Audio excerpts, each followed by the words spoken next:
Maître Alfred de Maïcha, je rappelle que vous êtes député national élu de Bukavu au sud Kivu et porte-parole de l'INC, parti membre de l'Union sacrée de la Nation. Vous avez voté contre la motion des défiances. Comment vous réagissez à cette défiance hier mercredi du ministre de l'économie et par les députés nationaux? Merci beaucoup, Guy Matin. Nous avons été à l'Assemblée nationale dans notre plénière hier. La question de la motion de défiance. Si vous lisez notre règlement intérieur et la Constitution de la République démocratique du Congo, ça fait partie des mécanismes ou des moyens de mise en cause de la responsabilité des membres du gouvernement devant l'Assemblée nationale. La question, c'est de dire qui peut mettre en cause la responsabilité des membres du gouvernement. La réponse est simple, ce sont les députés nationaux. Et jusque-là, les choses se sont bien passées, la procédure a été respectée. Ça n'a pas été respecté, évidemment. En amont, parce que il nous a été rapporté que sur la liste des signataires, il y a des non-députés. Notamment le numéro 34, qui s'appelle, selon qu'il a signé, il signe comme Honorable Lumbala Nkoyi. Alors que c'est un imposteur. Quand vous vérifiez sur la liste, même actualisée, des membres de l'Assemblée nationale, il n'en fait pas partie. Qu'est-ce qui peut nous assurer qu'il est le seul? Et la conséquence, c'est quoi, à votre avis? Ok, la conséquence, c'est quoi? La fraude corrompt tout. Voyez-vous, imaginez-vous, Guy Matin, je suis avocat. Vous devez faire une requête au nom de votre client. Votre client vous donne une procuration à 3 avocats. Mais sur cette procuration, on trouve un qui n'est pas avocat. Mais vous signez cette requête à 3, dont un non-avocat. Est-ce que le tribunal peut recevoir cette requête-là? Eh bien non. Vous pouvez même être tous avocats. Mais il s'agit ici de faire un pourvoi en cassation. Un client vous donne procuration 4 avocats qui doivent agir conjointement. Parmi les 4 avocats, il y a un qui n'est pas avocat près la cour de cassation. Mais néanmoins, il contresigne avec vous. Voilà, donc est-ce que la cour peut considérer? La réponse est non. Est-ce que cela explique les sursis que vous avez, n'est-ce pas, sollicité de l'examen de cette motion? Ce n'est pas moi qui l'ai sollicité. C'est la Constitution qui l'oblige. En effet, lorsque vous lisez l'article 51 de la Constitution, alinéa 2e, il est dit ceci, que le pouvoir législatif ne peut ni statuer sur des différends juridictionnels, ni modifier une décision de justice, ni s'opposer à son exécution. Et que toute loi dont l'objectif est manifestement de fournir une solution à un procès en cours est nulle de nul effet. C'est pas Maître Maïcha qui dit ça. Je suis praticien des droits. Et qu'est-ce que vous avez souhaité, Maître Maïcha? Ce n'est pas moi qui souhaite. Qu'est-ce que la Constitution nous demande de faire? Ce n'est pas Maître Maïcha qui parle. Qu'est-ce que la Constitution demande qu'on fasse à ce moment-là? Qu'est-ce qu'on fait à ce moment-là? Lorsque le président se rend compte que la matière sur laquelle l'Assemblée est appelée à statuer est une matière pour laquelle il existe un procès en cours. La conséquence, c'est de dire, écoutez, on attend que le juge nous dise, parce qu'hier nous avons voté, qu'adviendrait-il si demain la Cour saisie dit qu'effectivement ce document est un faux? On sait que parce que la conséquence, c'est qu'il va les détruire et les confisquer. Alfred Maïcha, on sait que vous avez proposé cette démarche-là. Vous avez sollicité qu'on puisse surseoir, n'est-ce pas, à l'examen de la motion. Et il y en a qui ont pensé que en prenant une telle initiative, vous avez cherché, n'est-ce pas, au-delà des questions des droits qui sont évoqués ici par vous, vous avez cherché plutôt à sauver la tête du ministre de l'économie. Non, parce que je ne pense même pas que ceux qui ont agi autrement voulaient seulement les noyer. Non, j'ai voulu faire mon travail. Nous sommes les législateurs. C'est nous qui votons les lois. C'est nous qui devons les respecter. Et donc, nous avons trouvé des irrégularités, notamment celle-là, mais nous avons trouvé également un traitement pas assez orthodoxe. En effet, ouvrons la séance sur la question. Le président de l'Assemblée nationale a annoncé que le collègue Claudel lui avait déjà écrit pour lui informer qu'il y a des non-députés qui ont signé. Et il a été donné à notre rapporteur, notre magnifique rapporteur d'ailleurs de l'Assemblée nationale, de lire intégralement cette lettre-là. Mais lorsqu'il a annoncé la lettre que le ministre lui a adressée, il ne l'a pas fait lire.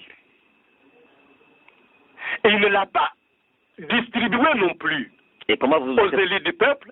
Comment vous interprétez cela? Mais qu'est-ce que vous voulez que j'interprète? Je vous narre les faits, à vous de tirer les conclusions.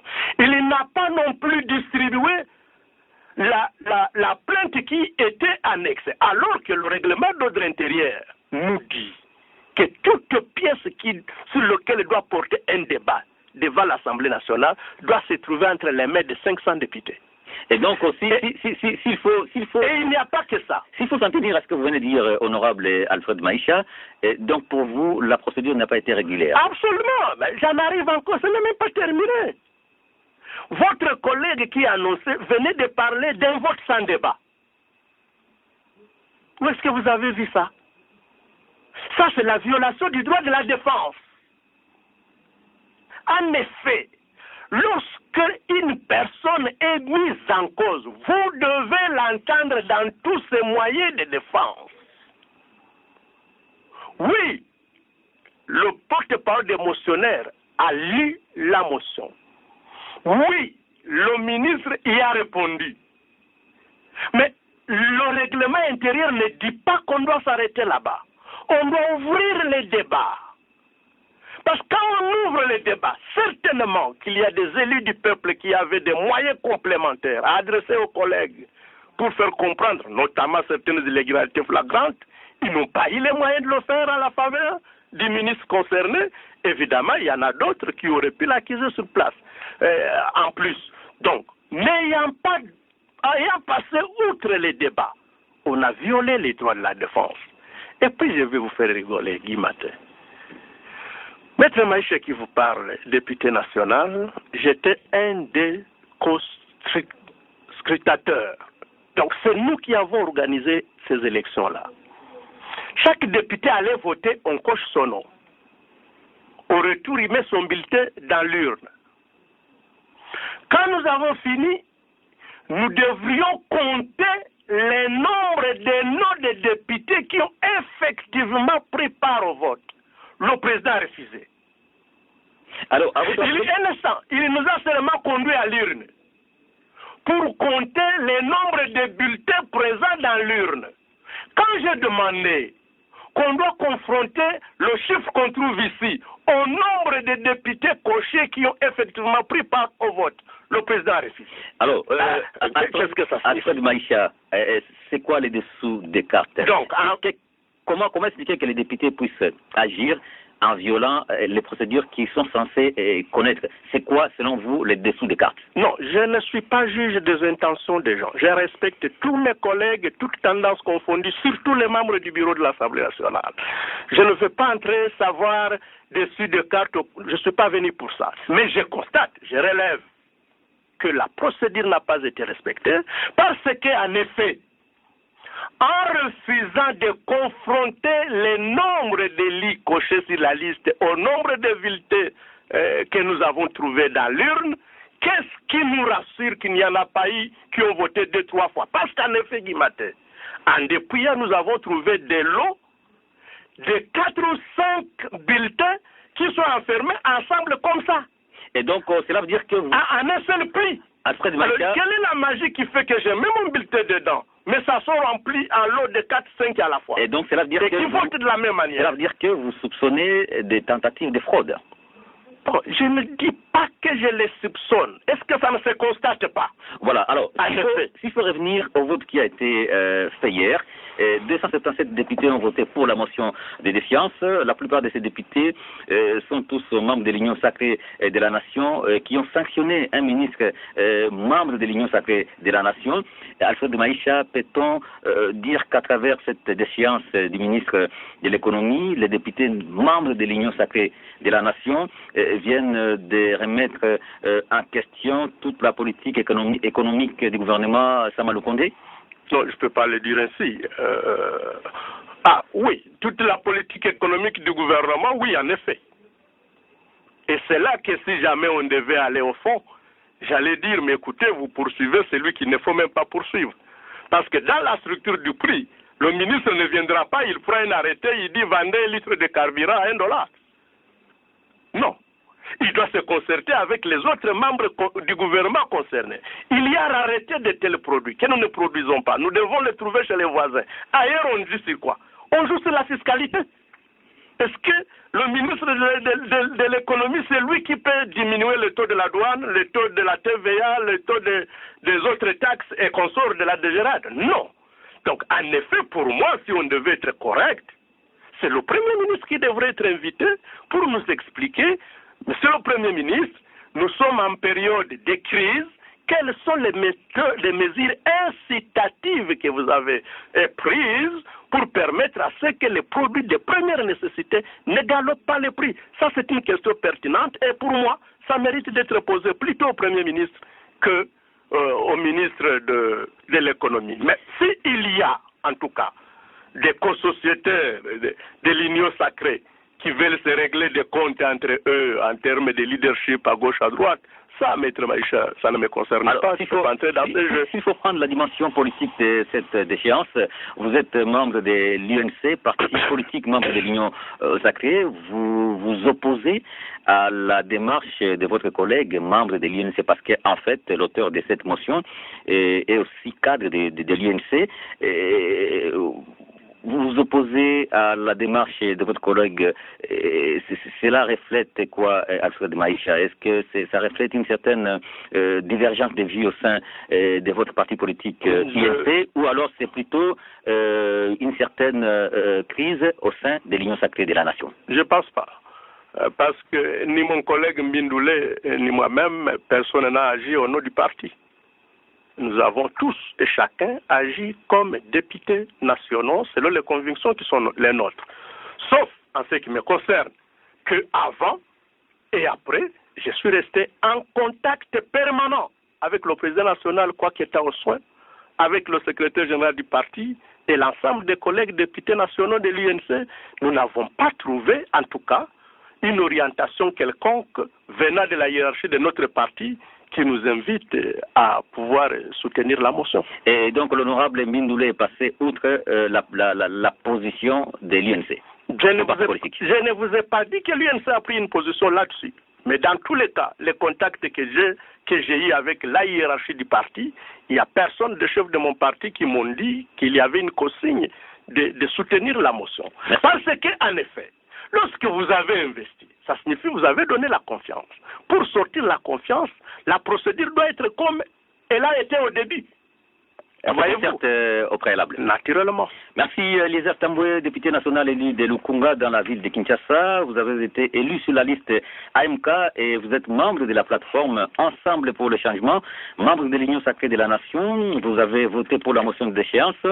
Comment vous analysez cette déchéance du ministre de l'économie et comment vous réagissez aux propos de votre collègue Alfred Maïcha? Merci beaucoup, Dimaté.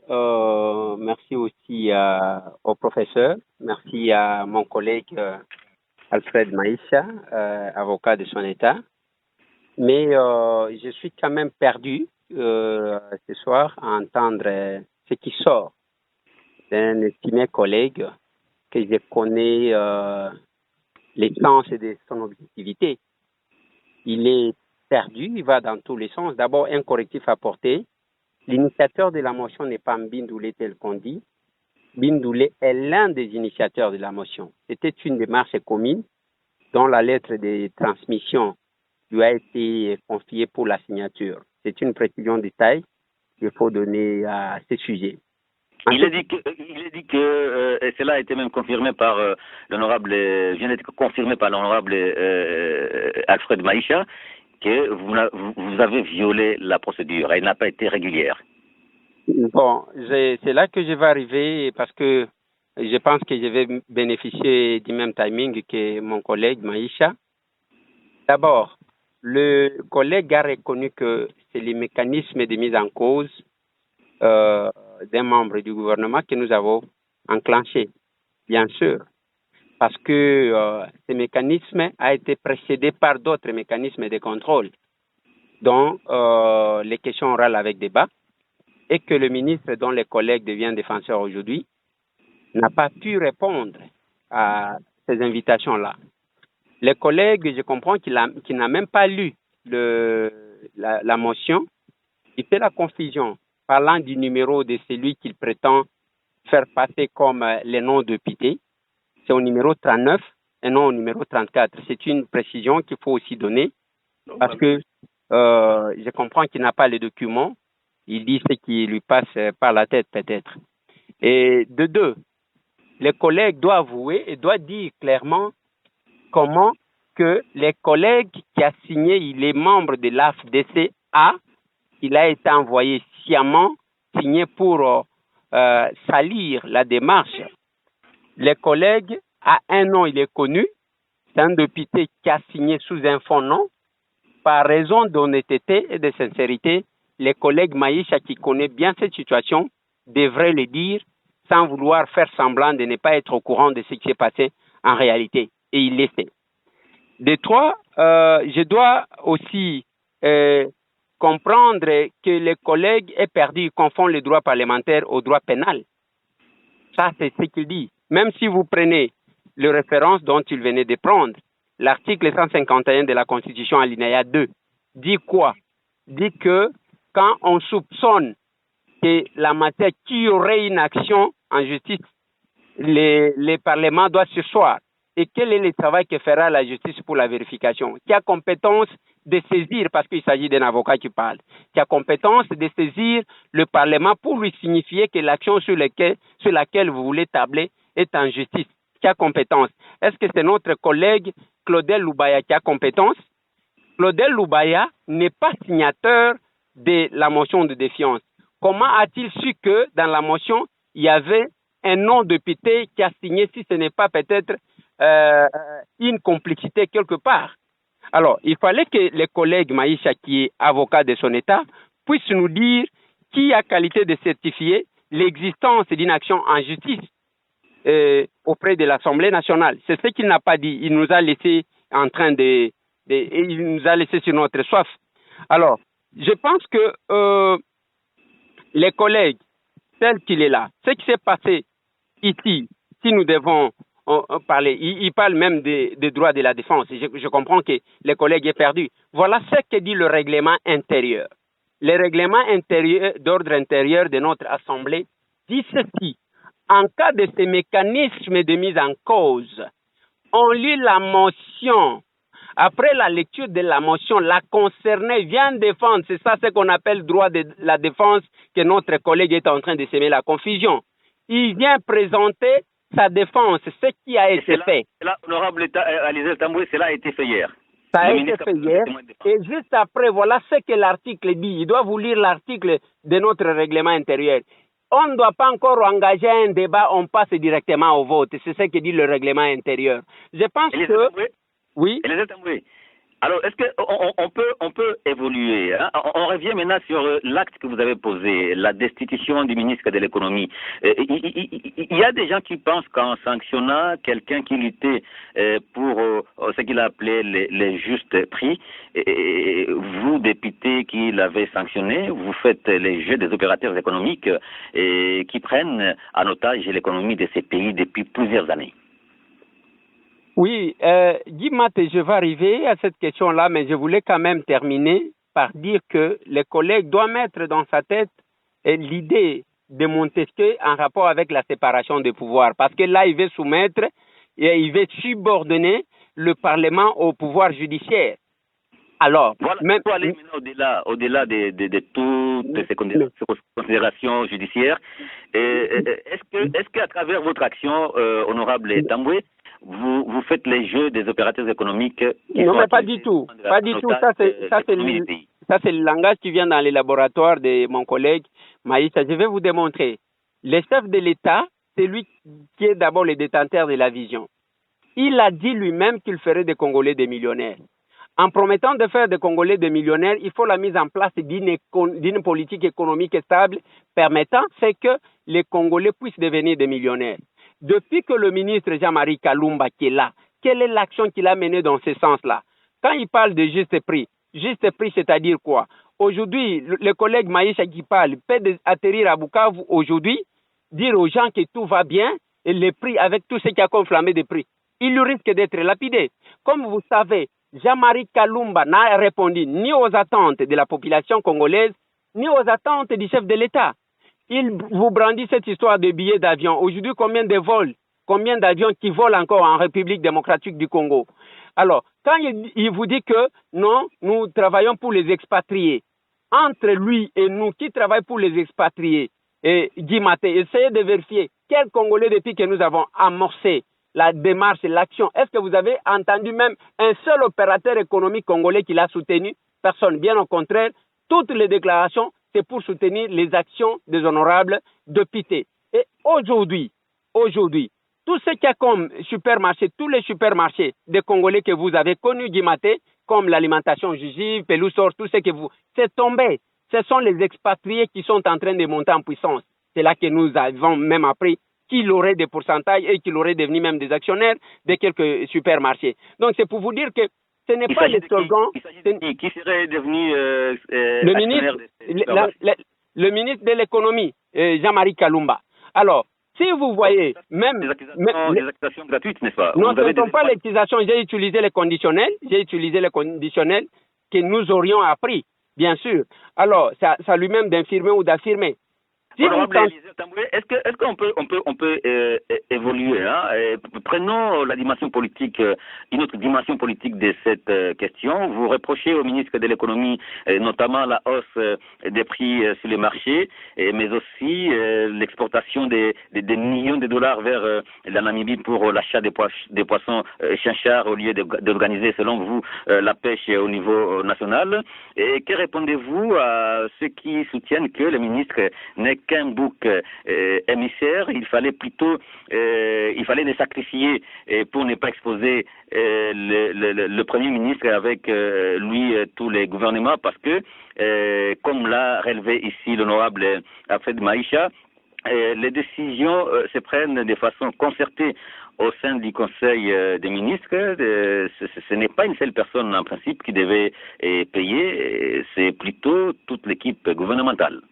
Non, Guy Maté, je ne suis pas d'accord avec ce que vous dites. Je vais demander à mon collègue de quitter les émotions ou les considérations tribalo-ethniques dans l'analyse, sinon il sera subjectif. L'article 93 de la Constitution dit ceci, dit que le ministre est responsable de son ministère. C'est ce que l'article 93 nous dit. C'est lui qui définit la politique de son ministère. Comment vous voulez faire payer les innocents? Le ministre est responsable de son département. Il applique le programme gouvernemental dans son ministère. C'est ce que dit l'article 93 de la Constitution. C'est lui. Comment voulez-vous que quand il veut brandir quelque chose, là il se dit responsable, mais quand on veut lui demander les insuffisances dans la gestion de son ministère, il dit que ce n'est pas lui, il fallait amener tout le monde à la fois. Je pense que C'est un faux fuyant. Ce que nous avons reproché au ministre de l'économie, aller dans des supermarchés, les affichages de prix est une obligation en République démocratique du Congo. Le ministre n'a pas été capable. Le ministre, les taux de dollars n'a pas changé. Il y a flambé des prix partout. Il n'est pas capable de définir une politique capable de stabiliser les prix. Le juste prix dont il est question, je ne sais pas si c'est le prix de quoi.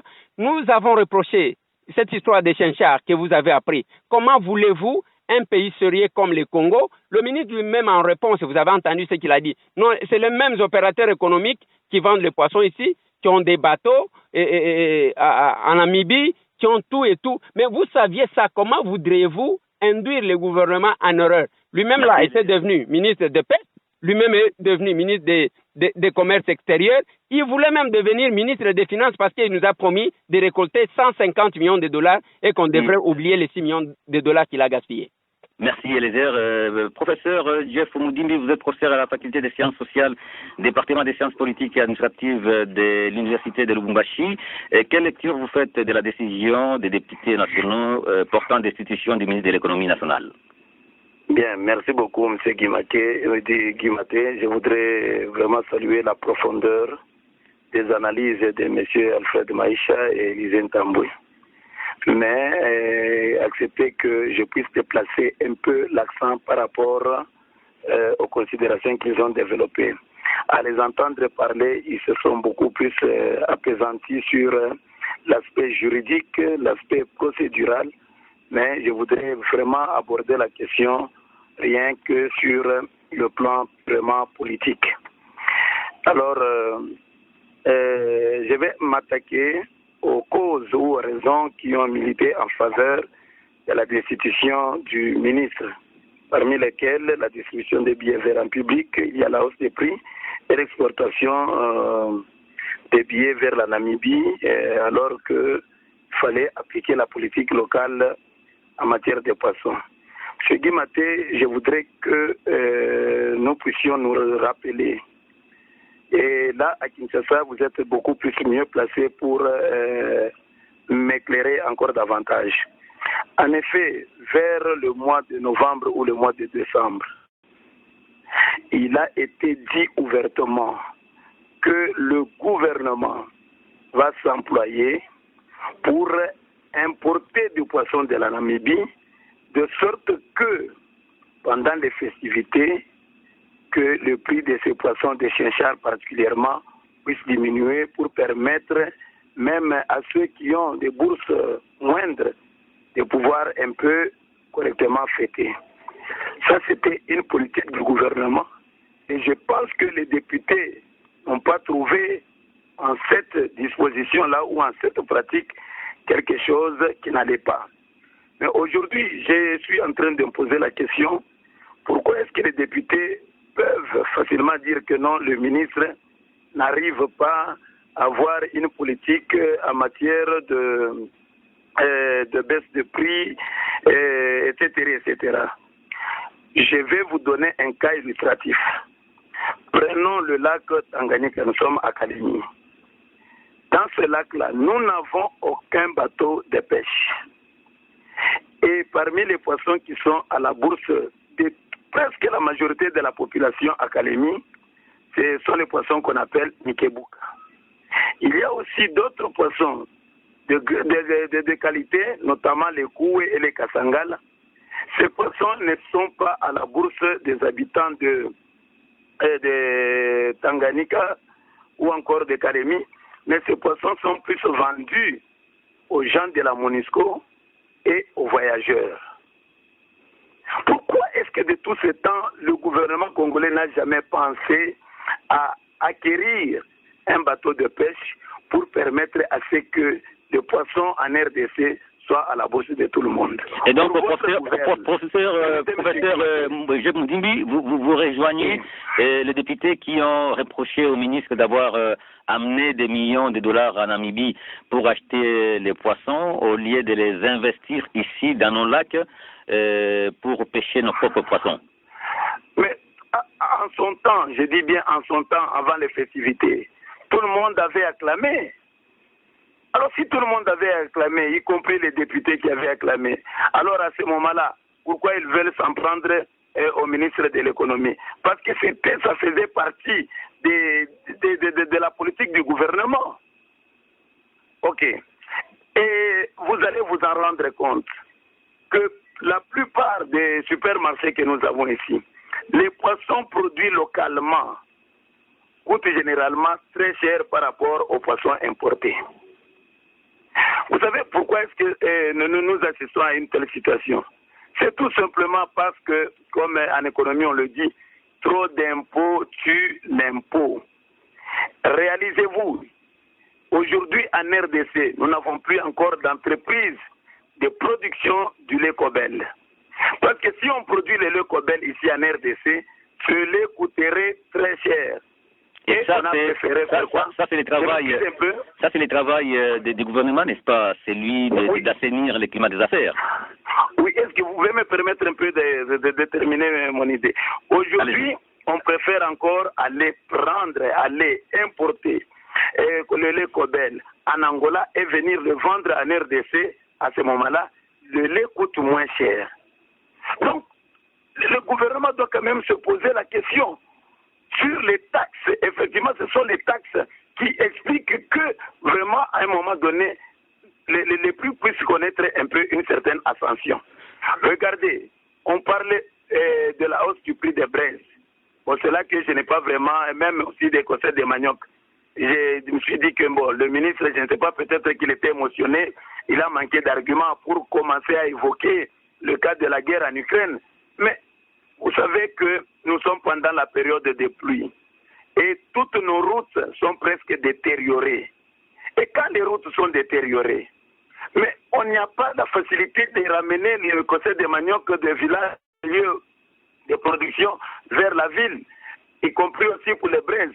Alors cette condition-là fait que les prix puissent carrément hausser. Le mieux à faire, c'était peut-être comme nous saluons le programme ici de développement des 145 territoires. Nous pensons qu'on va mettre beaucoup plus l'accent sur l'aménagement des routes. Et dès lors que les routes sont aménagées, alors ça ne pose pas de problème de durée, ainsi de suite. Vous allez voir que les prix vont baisser de soi. Professeur Jeff Mudimbi, il y a eu aussi cette promesse de revenir au juste prix. Une promesse qui n'a fait que déclencher l'effet contraire. Hein. Les prix des biens et services ont pris de l'ascenseur et on constate que le ministre n'a pas réussi, n'est-ce pas, à faire baisser ces prix. À travers cette déchéance, on semble percevoir deux choses. La première, c'est l'échec du gouvernement congolais de pouvoir créer une économie véritablement congolaise. Et la deuxième, c'est la victoire de toutes ces multinationales qui contrôlent l'économie de la RDC. Est-ce que vous êtes de ce point de vue, professeur Jeff Mudimbi? Ok, sur ce point, moi je voudrais peut-être évoquer, avancer tout simplement ici des hypothèses. D'abord, je voudrais que l'on se fixe sur le juste prix. Le juste prix, c'est lequel? Je ne suis pas économiste, mais à mon avis, je pense que c'est le prix qui est fixé à partir des lois du marché. Lorsque un produit est tellement abondant sur le marché par rapport à sa demande, mais le prix baisse. Lorsque le produit devient très rare et que la demande devient supérieure à l'offre, les prix haussent. Et nous avons connu la hausse de carburant ici, au même taux du dollar. Et les mêmes députés ici ne se sont pas acharnés sur le ministre de l'économie pour dire mais comment le prix du carburant est en hausse. Parce qu'ils ont compris des facteurs économiques qui expliquent cette hausse-là. Pour moi, je pense que les honorables Alfred Maïcha et Élisée Ntambwe peuvent nous éclairer très bien. Je les respecte beaucoup par rapport à l'exercice de leurs fonctions. Je pense que nous avons deux hypothèses. La première hypothèse, soit on voudrait tout simplement faire de la diversion. Parce que le ministre est de l'Union sacrée. Et ceux qui ont demandé à ce que le ministre parte, c'est encore les gens de l'Union sacrée. C'est pour tout simplement montrer que, écoutez, à l'Union sacrée, on ne blague pas. On voudrait que les choses marchent correctement. C'est dit bien, ce n'est qu'une hypothèse. La deuxième hypothèse, je pense que c'est tout simplement un règlement de comptes contre le ministre. Alors, les députés doivent être sincères pour éclairer la lanterne à partir de ces deux hypothèses pour nous expliquer quelle est l'hypothèse la plus plausible. Si elle n'est pas là, alors on peut trouver une troisième hypothèse qui explique sincèrement, je dis bien sincèrement et en toute honnêteté, la motion de déchéance du ministre de l'économie. Professeur Jeff Mudimbi, dans les contextes politiques du moment, il est dit que la cote du chef de l'État a considérablement baissé dans l'opinion à quelques mois des prochaines élections. Et parmi les raisons, il y a cette flambée des prix des produits de première nécessité. Sacrifier un ministre du secteur qui pose problème avec l'espoir de gagner la confiance de l'opinion, politiquement, c'est une démarche qui peut se justifier, plutôt professeur Jeff Mudimbi? Oui, à ce niveau, je marche de pair avec vous. La politique, c'est comme aussi l'économique. Elles n'ont pas de morale. Au plan de la morale, vous pouvez dire que le chanvre est mauvais, il ne faut pas le vendre. Mais un économiste vous dira, va voir la rentabilité du chanvre. Même en politique, s'il faut vraiment sacrifier un ministre pour que la cote de popularité du président connaisse une certaine ascension, mais où est le mal? Mais je pense qu'il faut savoir toucher le point. Par exemple, parce que vous parlez de la cote de popularité du président. Le directeur de cabinet du président jouerait aussi un rôle très important. Parce que partout quand le président passe, il fait des promesses.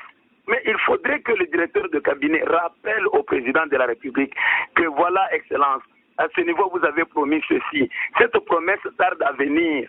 Et si la promesse ne se réalise pas, voilà, entre autres, les choses qui concourent à la baisse de popularité du président de la République. Merci, professeur. Il y a plusieurs éléments, parmi lesquels la hausse des prix, mais ce ne sont pas les seuls éléments. Il y en a encore d'autres. Merci, professeur Jeff Mudimbi. Nous allons maintenant prendre les nombreuses réactions des auditeurs. Ils sont en train de donner leur point de vue par rapport au sujet d'aujourd'hui. Honorable Alfred Maïcha, vous allez réagir à la réflexion de l'auditeur qui nous appelle, qui est en train de nous appeler depuis la ville de Kisangani, de la province de la Tchopo. Antoine Lombo, depuis la province de la Tchopo, ville de Kisangani. C'est l'expression de la maturité politique et les pratiques d'une classe de dignitaires dans notre pays. Ce que nous tirons comme leçon dans cette déchéance et avec toute modestie, c'est de la compétence du Premier ministre qui ne parvient pas à maîtriser son gouvernement.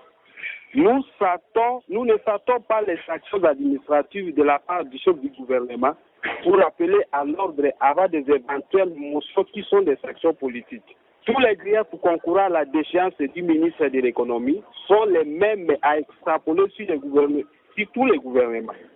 La liste des ministres médiocres est longue, mais sans l'encadrement du Premier ministre. Pour ne pas engager le pays dans une longue démarche à recommencer les pourparlers afin d'avoir un nouveau Premier ministre, nous obligeons le remaniement du gouvernement Samadé afin de sauver le pays. Alfred Maïcha. Oui, Guimate, laisse-moi saluer la pertinence des interventions du collègue Tamboué, qui est un ami d'ailleurs, Eliezer. Est-ce qu'il y a moyen de répondre d'abord à l'auditeur qui vient de nous oui, j'y vais. Et du professeur surtout. Tout en répondant à l'auditeur, permettez-moi de donner des précisions. La première, je ne représente pas le ministre dans ce studio. Il est d'ailleurs l'un des membres du gouvernement que je connais le moins. La deuxième, je ne suis ni de sa tribu, ni de son parti politique. Ma préoccupation n'est pas nécessairement que je sauve un ministre ou pas. Mon problème, c'est le respect des lois. C'est ça la qualité d'homme d'État. Vous accusez quelqu'un, procédez comme il faut. Utilisez les gens qui ont titre et qualité. Un point trait. Le reste, c'est pas ça mon problème. En tout cas, en ce qui concerne le débat ici. S'agissant de qui, parce que le collègue l'a dit, qui y a qualité pour informer à l'Assemblée qu'il y a un procès en cours, eh bien, je le dis comme praticien des droits, et tous les confrères le savent, c'est celui qui a intérêt. Ce n'est pas le tribunal, ce n'est pas la Cour qui doit informer quel est l'intérêt de la Cour d'aller écrire au président de l'Assemblée qu'il y a un dossier ouvert à mon office. Non. Mais nous restons sur les considérations juridiques. Je vais y arriver, je vais au fond. On risque de ne pas évoluer. Donne-moi une minute, s'il vous plaît. Donc, je dis ceci que c'est lui qui doit le faire. C'est la personne intéressée et c'est donc la personne accusée qui présente ça comme moyen de défense. Et ça a été fait. Donc, je regrette que notre bureau ait pris une position qui n'est pas conforme à la loi. S'agissant de l'auditeur de Kisangani, mais qui peut dire le contraire? Qui peut dire le contraire? Nous vivons au Congo, non? C'est notre propre gouvernement. Moi, je dis aux collègues, c'est simple. Nous sommes de la majorité. Si nous sentons que notre gouvernement n'est plus à la hauteur, parce que je viens des vacances parlementaires, il n'y a aucun de mes électeurs qui m'a dit que dans tel secteur ça va, que dans celui-ci ça va, ça ne va pas. Partout ça ne va pas. Autant dans le secteur de la hausse de prix, et la hausse de prix qui ne dépend pas que du ministère de l'économie nationale. Je vous ai dit que pour assouplir la charge du citoyen congolais, on devait diminuer la taxe, l'impôt. On devait jouer sur la fiscalité. Est-ce que ça c'est de la compétence du ministre de l'économie? Non, ça c'est de la compétence du gouvernement dans son ensemble à travers différents ministères. Donc j'ai dit ceci. De deux choses l'une. Nous sommes majorité au pouvoir, assumons-nous. Disons, voilà, nous ne sommes plus d'accord avec la politique telle qu'elle est menée par l'actuelle équipe gouvernementale. Allons jusqu'au bout. Mais si on allez jusqu'au bout, ce n'est pas ciblé une seule personne, mais tous les gouvernements. À mon avis. En tout cas, à moins que quelqu'un me dise le contraire. Mais le reste de ce que l'on veut faire, j'aime tel, je vais contre lui, je n'aime pas tel, j'aime tel, je le protège. Non, ça ne sert à rien. Alors là, ce n'est pas le rôle du député. Et moi, on ne peut pas m'associer à une entreprise pareille. Merci, Elisa Tambo. Vous allez aussi réagir à la réflexion de l'auditeur qui nous appelle depuis la ville de Lubumbashi dans les Haut-Katanga. Patrick Moukalai, depuis Lubumbashi. C'est une bonne chose et cela donne un peu d'espoir à la population que les gens du gouvernement ne vont plus considérer l'argent de paisibles contribuables comme le leur et vont travailler au profit de ces derniers. Quant aux députés, que cela ne soit pas une manière de résoudre de comptes à rendre, car ces derniers n'ont plus la confiance de nous, la population.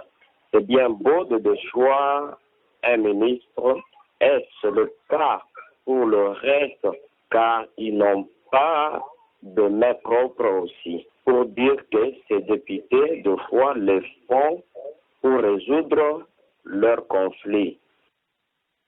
Elisa Tamboué? Oui, Guy Maté. Allô, Elisa Tamboué? Oui, Guy, je vous écoute, oui. Oui, allez-y, répondez, réagissez à la réflexion de l'auditeur qui vient de nous appeler depuis la ville de Lubumbashi. Oui, en ce qui concerne la réaction de l'auditeur de Lubumbashi, je dois lui rassurer que nous allons continuer, c'est notre travail, nous reconnu par la Constitution, de contrôler, de sanctionner les cas échéants. Et ça, c'est évident. C'est pas que nous sommes allés là comme applaudisseurs et comme les gens qui n'entendent pas les cris de sa population. Mais j'aimerais quand même ajouter, aussi fixer deux choses. La première des choses, j'ai félicité, j'ai entendu bien l'intervention du professeur et qui a affirmé tout haut que le député avait applaudi l'achat des... Mais vous n'avez pas, honorable Elisa, vous n'avez pas réagi à l'autre aspect de la réflexion de l'auditeur qui a dit que vous, député, vous n'êtes pas propre. Hein, vous sanctionnez quelqu'un, vous l'accusez, mais vous-même, vous n'êtes pas propre et que vous ne devez pas utiliser le pouvoir qui vous soit reconnu pour régler des comptes à certaines personnes.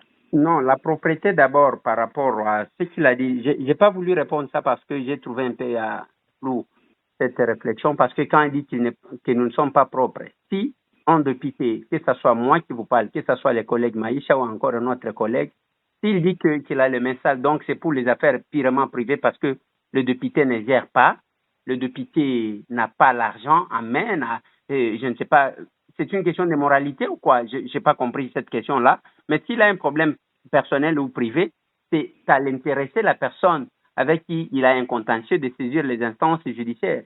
Pour autant, ici nous parlons de la gestion de la chose publique. Je pense que c'est ça. Mais je voulais quand même préciser quelque chose. Et Guy Matt, permettez-moi. En ce qui concerne l'affirmation du professeur, moi je suis resté un peu perdu, dans le sens où quand est-ce que les députés avaient applaudi, je ne me souviens pas, peut-être que les collègues Maïssa va se souvenir, quand est-ce que le député avait applaudi l'action d'aller acheter les tinchards ou les poissons en Namibie? Bon, je ne me rappelle pas. Et je dois peut-être rappeler au professeur que dans les programmes du gouvernement, il n'y a pas cet aspect parce que nous investissons sur base du programme, nous présenté par le gouvernement. Il n'y a pas l'achat des tinchards pour stabiliser les prix en Namibie. Il n'y en a pas. Ça devrait être la politique du gouvernement vis-à-vis de quelques enjeux. Et aussi, mais est-ce que quelque part, le professeur n'a pas raison lorsqu'il rappelle que lorsque la décision a été prise par le gouvernement d'aller acheter les poissons, vous, député, vous n'avez pas réagi. Et apparemment, ces silences-là signifiaient que vous cautionnez, vous soutenez cette initiative du gouvernement. Il a aussi relevé le fait que lorsque les prix des carburants a pris de l'ascenseur, vous n'avez pas réagi. Et il pense que la démarche que vous avez menée est une simple diversion. Non, c'est de ça que je voulais dire, parce que si le prof m'a bien écouté quand je suis intervenu avant, je lui ai dit, on lui a dit, qu'est-ce que j'ai dit? On a dit ici que il y a eu plusieurs actions de contrôle, d'interpellation, des questions orales avec débat de plusieurs députés, plus de 10 adressés au ministre qui ne venaient pas. Il ne s'agit pas d'une diversion. C'est parce que le ministre ne venait pas. Je pense que c'est à cette époque qu'on faisait ça. Et aussi, les professeurs ne doivent pas nous arracher les prérogatives constitutionnelles. C'est-à-dire, chaque fois qu'on aura posé une action, c'est-à-dire, il y a un calcul politique qu'on fait, si telle est la réflexion. Donc, on doit enlever cette disposition de l'aspect des contrôles de l'exécutif et des sanctions. Je pense que à ce niveau-là, que les professeurs comprennent, il ne faut pas que nous soyons quand même trop africains. Quand quelqu'un est décédé, il y a toujours un sorcier qui l'a bouffé quelque part. Je pense que c'est une précision. Oui, Guy. Voilà, nous sommes presque à la fin de l'émission. À votre avis, quelles sont les leçons qu'on peut tirer de cette déchéance du ministre de l'économie nationale? La leçon que nous devons tirer de ça, c'est le changement des choses, parce qu'avant, quand l'FCC était au pouvoir, c'était les mots d'ordre et qu'on ne pouvait pas sanctionner qui que ce soit parce qu'ils venaient d'une même famille politique. La leçon, c'est la leçon de l'état de droit, c'est la leçon de la séparation de pouvoir, c'est la leçon de la transparence, et que la législature en cours, c'est une législature qui fait quand même des efforts, parce que vous avez vu que c'est une législature qui a changé son bureau, qui a fait tomber tout un gouvernement de Sylvestre Ilunga. Aujourd'hui, c'est le ministre de l'économie. Nous continuerons à exercer nos prérogatives sans entrave, parce qu'il n'y a pas de mot d'ordre qui vient de quelque part, il n'y a pas d'interférence dans le fonctionnement des institutions. Merci, professeur Jeff Moudimbi. Vous allez aussi réagir à la réflexion de l'auditeur qui nous appelle depuis la ville de Kinshasa. Patient Biamungu Ukuba depuis la ville-province de Kinshasa. Nous félicitons les élus nationaux qui ont fait cette fois cet exercice parlementaire en toute indépendance contre toute attente. Mais le problème étant systémique, c'est au contraire tout le gouvernement qui devait partir, car à part l'économie, rien ne va au budget, aux finances, au PNTIC, à l'EPC, à l'ESU, pour ne citer que cela, sans parler de leur chef, le Premier ministre, qui ne se contente que rester au bureau et c'est tout. En plus, je crains que la politique puisse s'immiscer dans l'affaire et réhabiliter les ministres déchus à travers la redoutable Cour constitutionnelle, comme nous sommes habitués à voir des scènes du genre dans notre pays. Professeur Jeff Moudimbi. Ok, je voudrais vraiment saluer l'intervention de notre compatriote de Kinshasa. En tout cas, ce qu'il vient de dire, ça relève vraiment de sa libre expression et de sa capacité, qui lui est reconnue aussi par la Constitution, de émettre ses avis. Alors, je pense que cette question serait bien adressée aux honorables députés qui observent comment les différents ministres sont en train de gérer leur secteur. Alors, à ce niveau-là, je voudrais aussi rejoindre l'honorable Élisée Tambo pour lui dire que loin de moi l'idée de vouloir arracher aux députés leur pouvoir constitutionnel. Et d'ailleurs, c'est en agissant ainsi qu'ils rendront service utile à la nation. Mais il faudrait que les motifs pour lesquels ils agissent en faveur ou en défaveur de tel autre ministre soient vraiment motivés par l'intérêt du peuple, plutôt que de recourir à une diversion ou encore à un règlement des comptes.